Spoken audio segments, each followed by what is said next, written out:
Okay so welcome back to another video on AIGRP by network nuggets and इस वाली video में चलिए हम बात करते हैं कुछ ऐसे कॉन्सेप्ट्स जिनको आई गेस मैं वैसे तो डिस्कस कर चुका हूँ है ना कि बता चुका हूँ सारा और एक्सप्लेन कर चुका हूँ काफी सारी चीजें पर उनको नोट्स में नहीं देखा है आपने है ना। तो let's give them this try by understanding them by the notes and all. तो जी पहला जो ऐसा टॉपिक है EIGRP नेबरशिप एंड टाइमर्स है ना। तो मैंने बोला था कि आपको जब हमने देखा था कि एक वो GUI रिप्रेजेंटेशन से कि कैसे नेबरशिप का जो प्रोसेस है using your type 1 2 and 5 packets है ना, हेलो अपडेट एंड आपका एक्नॉलेजमेंट पैकेट्स यूज करके कैसे नेबरशिप बनती है, कैसे एक दूसरे के साथ वो अपना डेटाबेस एक्सचेंज करते हैं। तो थोड़ा सा जानते हैं उसको शब्दों के माध्यम से। तो जी EIGRP कह रहा है कि नेबरशिप बना रहा है और जिसको बोलते हैं क्या आप एडजेसेंसीज, और क्या कंडीशन थी कि आपका एएस नंबर सेम होना चाहिए और आपके जो पैरामीटर्स है लाइक के वैल्यूज है ना। तो डिफॉल्ट है तो अच्छी बात है, अगर आपने मैनिपुलेट कर रखा है तो वो दोनों साइड सेम होनी चाहिए आपकी। और ऑथेंटिकेशन वगैरह आपने यूज कर रखी है तो दोनों साइड आपको सेम रखना है। चलिए जी, तो ये सब बातें हैं और अगर आप देखेंगे कि आपको अगर मैनुअली चेंज करना है कि आपको जैसे डिफ़ॉल्ट आपका जो हेलो टाइमर है वो 5 एंड 15 आपका डेड इंटरवल है ना? और अगर आप चाहें कि आप उसको इंक्रीज़ या डिक्रीज़ करना चाहते हैं, तो यहाँ पे ये कमांड का मतलब क्या हो गया, आप जब गए ना किसी इंटरफ़ेस के अंदर, मान लो ये R1 R2 से जुड़ा है इंटरफ़ेस गिग 0/3 पे है ना? तो आप पहले इंटरफ़ेस गिग 0/3 पे एंटर करेंगे तो आप इंटरफ़ेस सब मोड के अंदर है, वहां पे आपने लिखना है आईपी हेलो इंटरवल और EIGRP पहले आएगा। ये थोड़ा सा आपको ट्रिकी है, याद रखना पड़ेगा कि जैसे उसमें क्या लिखते थे IPOSPF है ना, तो पहले और ये इसमें बाद में आता है। 25 क्या है, इसका एएस नंबर है जो आपने शुरू में डिफाइन किया होगा ना, राउटर EIGRP 25, फिर अंदर आपने इसमें नेटवर्क एडवर्टाइज कराए होंगे। ये है आपका हेलो टाइमर। तो यहाँ पे इस कमांड की हेल्प से आपने क्या कर दिया, हेलो टाइमर को 6 सेकंड बना दिया, किसके लिए, ऑटोनोमस सिस्टम 25 के लिए। डिफॉल्ट कितना था, 5, तो आपने उसको क्या कर दिया है, स्लो कर दिया है प्रोटोकॉल को। चेक कैसे करोगे, सिंपली आप शो आईपी इंटरफेस और इंटरफेस का नंबर, जैसे यहाँ पे FA 0/0 हमने कौन सा लिया था, गिग 0/3, तो वो दिखा देगा तुम्हें। और सारी वैल्यूज जो भी यहाँ पे हमें क्या चेक करवाना है, वो मल्टीकास्ट ग्रुप जिसको उसने ज्वाइन किया है। मल्टीकास्ट ग्रुप कौन सा होता है, अगर आपको ध्यान हो, हेलो भेजने का मतलब ही क्या होता है कि जो तुम्हारा EIGRP है और उसमें हमने क्या करना है कि उस डोमेन में जितने भी राउटर्स हैं EIGRP इनेबल्ड, वो उनको चेक करता है और ये वाली मल्टीकास्ट आईपी यूज करता है। अच्छा, तो आई थॉट कि ये इसकी कमांड मैंने यहाँ पे लिखी है, तो ये क्वेश्चन अलग ही है, तो थोड़ा सा आप भी ध्यान रखा करो। चलो, मेरा तो पढ़ाते हुए हो जाता है, कोई बात नहीं है। बट यस, मैं बहुत बार बोलता हूँ ये कि कई बार हमें लगता है कि हम जो पढ़ रहे हैं वही है, क्योंकि हमारा दिमाग उस तरह से उसी डायरेक्शन में फ्लो कर रहा होता है, पर स्पेशली ये चीज़ एग्जाम में बहुत डेडली हो जाती है। पर्सनल एक्सपीरियंस है कि हमें लग रहा होता है कि जब हम जो हम पढ़ रहे होते हैं ना वही लिखा नहीं, तो दिमाग बहुत बहुत सारी ट्रिक्स प्ले करता है। तो बार बार मैं तुम्हें याद दिलाता हूँ ये चीज़। सो बी अवेयर ऑफ इट है ना, अवेयर बहुत पावरफुल वर्ड है अगर आप इसको पढ़ पाते हैं और समझ पाते हैं। चलिए जी, तो ये जान लिया कि हेलो जो आपके हैं कैसे काम कर रहे हैं, वो तो पता ही था, और ये कमांड आपने देख ली कैसे उसको चेंज कर सकते हो आप एक पर्टिकुलर लिंक पे। और अगर आपको चेक करना है कि आपका जो लिंक है वो किसी मल्टीकास्ट का पार्ट बना है कि नहीं, तो ये उसकी कमांड है। तो मल्टीकास्ट की आई गेस EIGRP के बाद हम मल्टीकास्टिंग ही शुरू करेंगे, तो ये तुम्हें बहुत अच्छे से समझाऊंगा कि ये ग्रुप ज्वाइन करने का मतलब होता ही क्या है ना। तो कुछ डिफॉल्ट ग्रुप होते हैं जो रिजर्व्ड आईपी होती है ना हमारे पास, जैसे क्लास A B और C में अपीपा की अलग से रिजर्व्ड आईपी है, लूप बैक की अलग से है, डिफॉल्ट राउटिंग की अलग से, ऐसे ही मल्टीकास्टिंग में भी कुछ रिजर्व्ड ग्रुप होते हैं, है ना। तो ये उनमें से एक ग्रुप होता है आपका।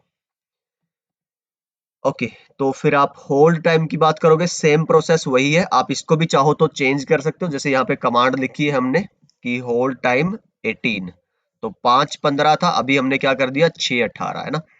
तो it's thrice of your hello timer. चलिए जी, तो होल्ड टाइमर जब आप शो आईपी EIGRP नेबर करते हैं ना, तो वहां पे आपको होल्ड टाइम की वैल्यू दिखती है। और होल्ड टाइम क्या बताता है कि भाई ये जो एक राउटर दूसरे राउटर से नेबर है, अगर वो विद इन, जैसे थोड़ा सा यहाँ पे एक्सप्लेन करते हैं कि भाई R1 एंड R2 जब आप इनके बीच में सेम एएस में सेम आपकी मैचिंग कंडीशंस में नेबरशिप बन जाती है, फिर आप चेक करते हो R1 से for example show IP OSPF neighbour, तो यहाँ पे जो आपको डेड टाइमर की एक एंट्री आती है, डेड टाइमर, सीक्वेंस नंबर्स और ये सब है ना, इंटरफेस आईडीज और वो, तो यहाँ पे तुम्हें मिलना चाहिए कि हमेशा जब भी शो आईपी इंटरफेस अच्छा ये ओएसपीएफ नहीं है, EIGRP है ना, तो यहाँ पे 11 आएगा, कभी 12 आएगा, कभी 10 आएगा, कभी 13, तो मतलब ये कभी भी 10 से कम नहीं होनी चाहिए। अगर ये 10 से कम चली गई तो इसका मतलब कि कोई ना कोई दिक्कत है, और ये होते होते फिर आपकी 0 पे आएगी और आपकी नेबरशिप क्या हो जाएगी, डाउन। ठीक है, तो वो ट्रबल शूटिंग में बात करेंगे सारी की सारी। बट यस, आपका एक और चीज है, जब भी आप मैनिपुलेट कर रहे हो हेलो और डेड इंटरवल को, तो हेलो कभी भी ज्यादा नहीं, इवन इक्वल भी नहीं होना चाहिए आपके डेड इंटरवल के। तो ये रीजन है कि क्यों 3 गुना है, वो ऐसा नहीं कि सिस्को ने कुछ भी बिना सोचे समझे कर दिया होगा, नहीं, there is a strong reason for that. Okay, तो ये आपको ध्यान रखना है। और हाँ, हेलो टाइमर को चेंज कर देने का मतलब ये नहीं है कि आपका होल्ड टाइमर खुद ब खुद, जैसे आपने हेलो 10 कर दिया तो होल्ड अपने आप 30 हो जाएगा, नहीं, ऐसा भी कोई जरूरी नहीं है ना। तो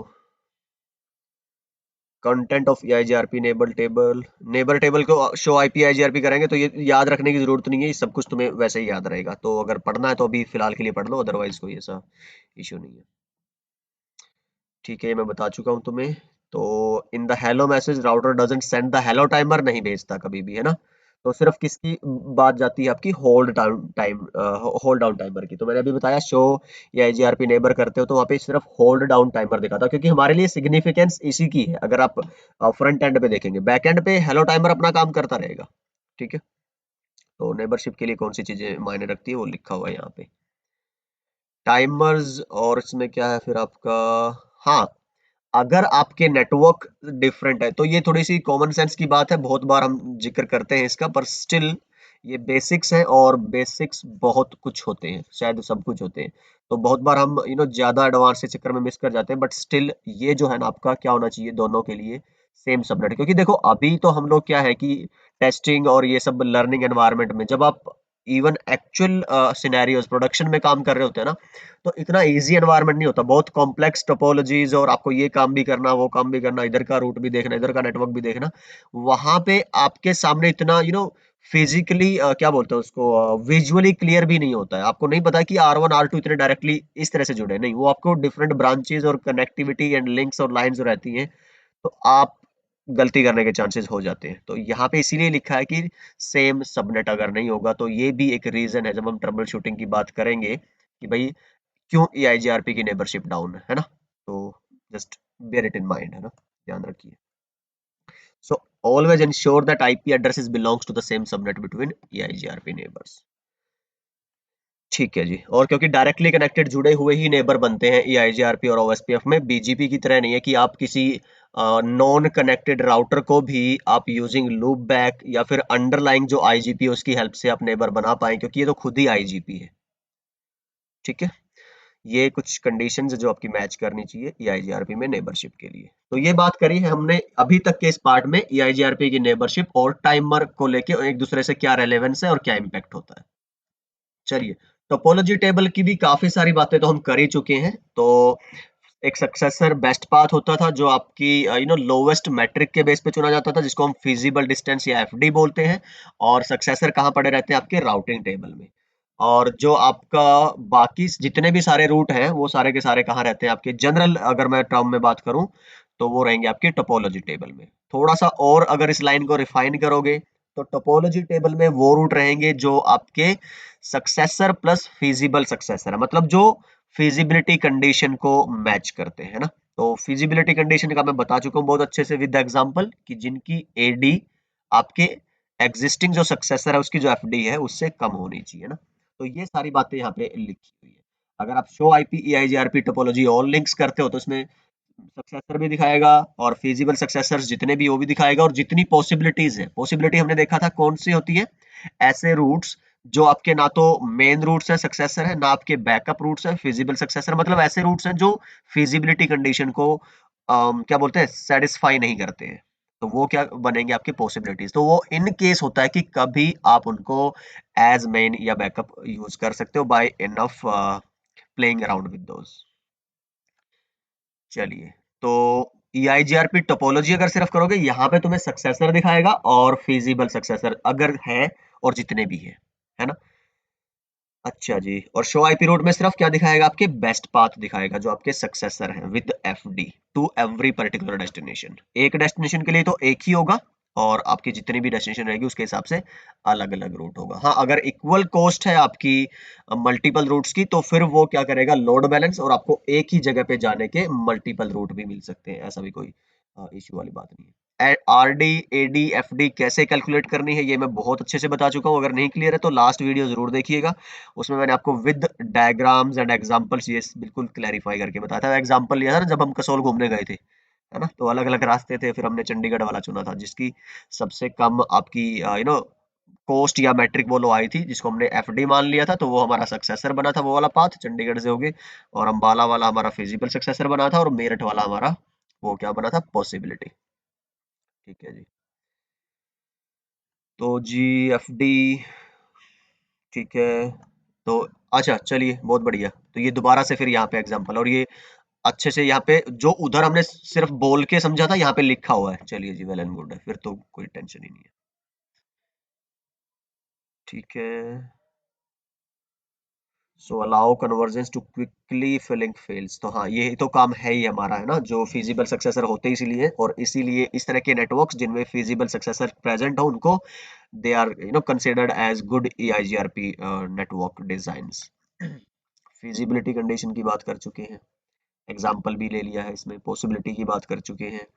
सो a good network design where there are possibility of feasible successor, the conversions would have been faster। बिल्कुल। तो ये एक ऐसा एग्जांपल जिसमें हमने क्या रख लिया है कि एक ऐसा रहे कम से कम जो फिजिबल सक्सेसर बैकअप पाथ पड़ा रहे हमारे पास, है ना। अगर कोई बैकअप पाथ नहीं है तो आपका कन्वर्जेंस टाइम स्लो रहेगा, और रिकन्वर्ज होने में टाइम लगेगा, क्योंकि आपका रूट पहले एक्टिव स्टेट में जाएगा, फिर वो बैकअप ढूंढने की कोशिश करेगा, तो इट विल टेक टाइम। चलिए जी। अभी तक हमने इस वीडियो में डिस्कस कर लिया है EIGRP की नेबरशिप, टाइमर्स का इम्पैक्ट, और आपका नेबरशिप की कंडीशंस। फिर हमने टोपोलॉजी टेबल और कुछ टर्मिनोलॉजीज थी उनको रिकैप किया है, और उसकी थियोरेटिकल डिटेल्स हमने जानी है। अभी चलिए बात कर लेते हैं EIGRP पैकेट टाइप्स। तो हमने अनऑफिशियली पांचों टाइप्स ऑफ पैकेट पढ़ लिए हैं, अभी उनकी थ्योरी आपके सामने है, तो एक एज अ रेफरेंस थोड़ा बहुत अगर कुछ ऐड करना होगा मुझे अपनी तरफ से, so that I will do, है ना। तो हेलो पैकेट का काम क्या है, नेबर रिलेशनशिप फॉर्म करना, ठीक है। और ये हमेशा क्या होते हैं, अगर आपकी नेबरशिप स्टैटिक है, स्टैटिक अगर है तो वो होंगे यूनिकास्ट हेलो जो आपके है ना, on that particular neighbour IP. अगर आपकी क्या बोलते हैं, जनरल जो हम यूज करते हैं ना, तो किस तरह की नेबरशिप रहती है हमारी, क्या बोलते हैं इसको, डायनामिक। तो R1 R2 से भी जुड़ा है, R3 से भी जुड़ा है, इनके बीच में EIGRP रन करनी है, तो उस टाइम पे डायनामिक नेबरशिप के टाइम पे हेलो क्या जाते हैं आपके मल्टीकास्ट, और EIGRP का मल्टीकास्ट आईपी आपको पता ही है। चलिए, तो ये काम है।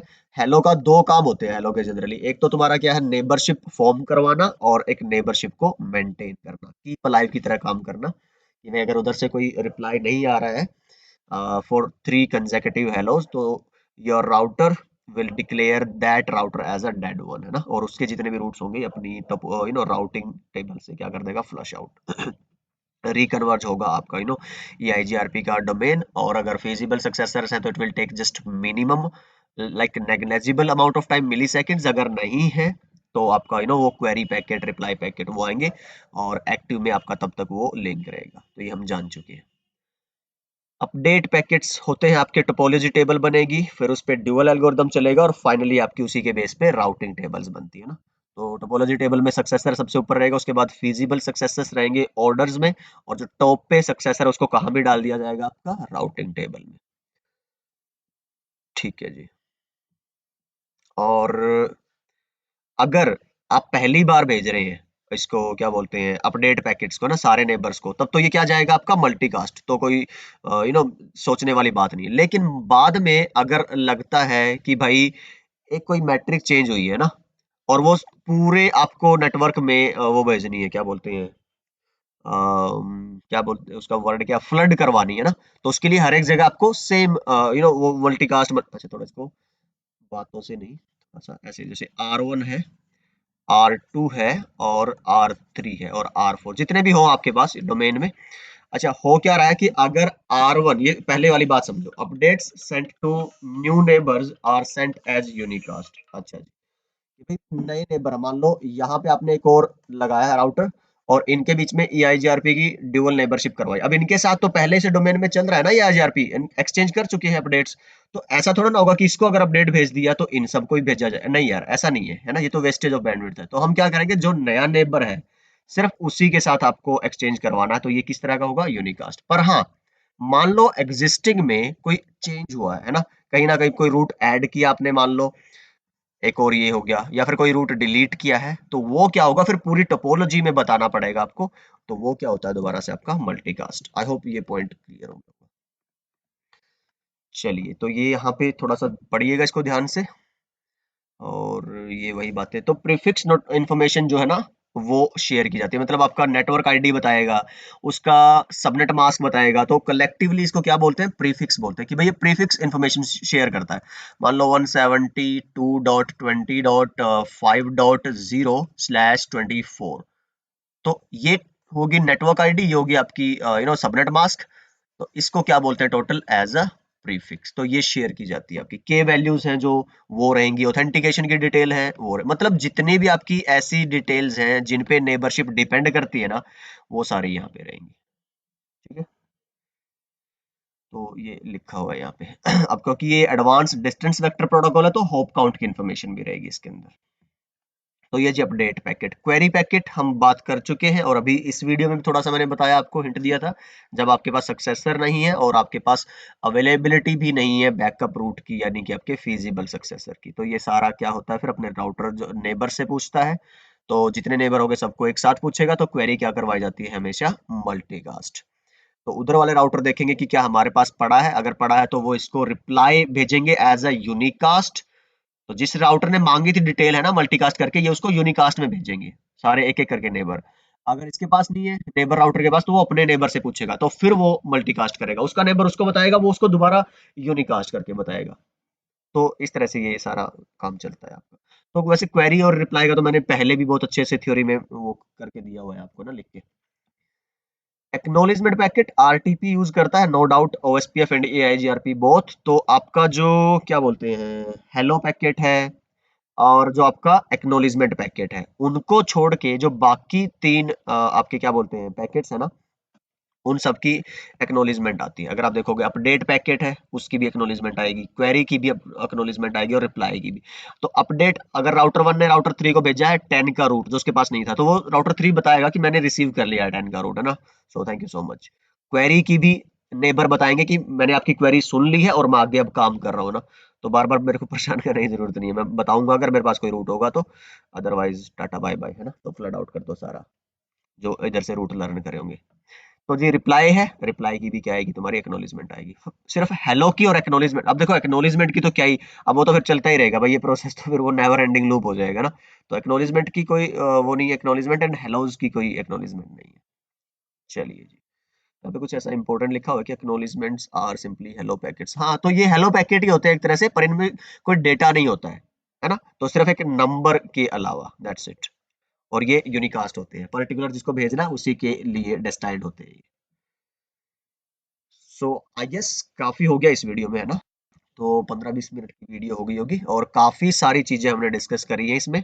तो EIGRP की neighbourship and timers impact topology table, and हमने फिर लास्ट में देख लिया है कि पैकेट टाइप्स कितने। आई होप ये वीडियो इन्फॉर्मेटिव थी आपके लिए। अपने सोशल सर्कल में शेयर करना मत भूलिएगा। अगर आपको वीडियोस पसंद आ रही है, likes dislikes whatever you feel like, keep doing that. तो it will show me that what kind of work I'm doing and in which direction we are going, है ना। तो कोई एरिया ऑफ इम्प्रूवमेंट है, feedback है, suggestion है, कोई criticism है, please I just keep waiting for that, है ना। तो it's most valuable for us to make this channel what we want it to be, है ना। तो please keep doing that, and yes, I will see you guys in the next video. Bye bye, take care, and yeah keep smiling.